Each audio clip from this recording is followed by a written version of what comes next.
It's an interesting thing. We crawled out of the ocean, maybe a couple million years ago, right? And that has not been, that's not lost, right? Like where you came from. Every time you go back in the water, there's days when I will have such a bad day in here because I have to take my cybersecurity course and students are whining at me and papers that I sent in get, bad reviews because people are idiots or whatever, right? Or just whatever, it's a bad day. You jump on a board and take one dive underwater, it just immediately washes off you.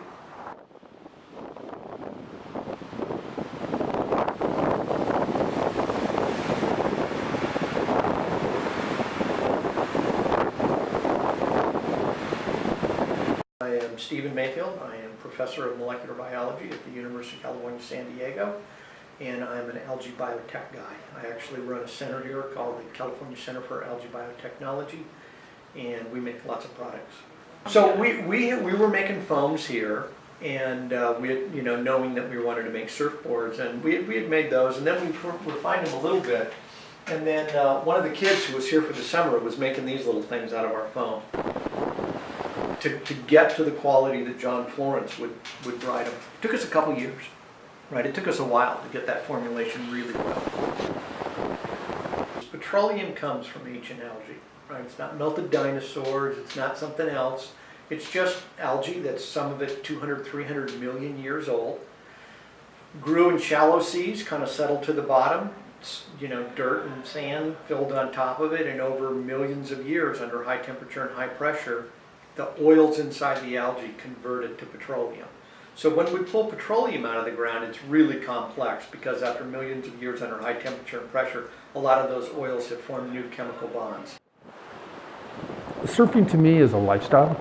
It's I started surfing in the 60s, and all of us shape our own boards. We've all spent our entire lives traveling around the world. I used to live in Mexico all summer long, chasing waves, reading books, and having fun and surfing. And it makes you very, very aware of nature, especially attached to the ocean.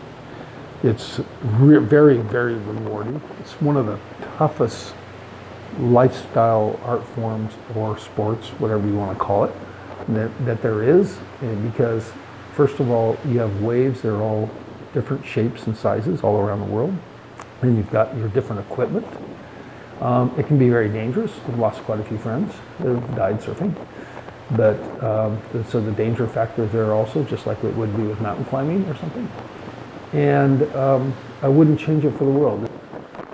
I used to take my kids when they were very young and put them in the car, and we'd go on a surf check at dawn. And naturally when they're young, I'd get them donuts and everything else. We'd go up and down the coast checking the waves, checking the tides. They'd learn about wind, they'd learn about tides, they'd learn about swells in the winter, swells in the summer, beach erosion, what makes waves break, what causes winds and climatic conditions and so on.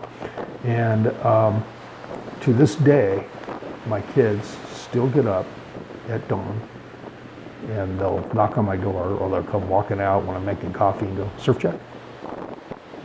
So I wouldn't trade it for the world.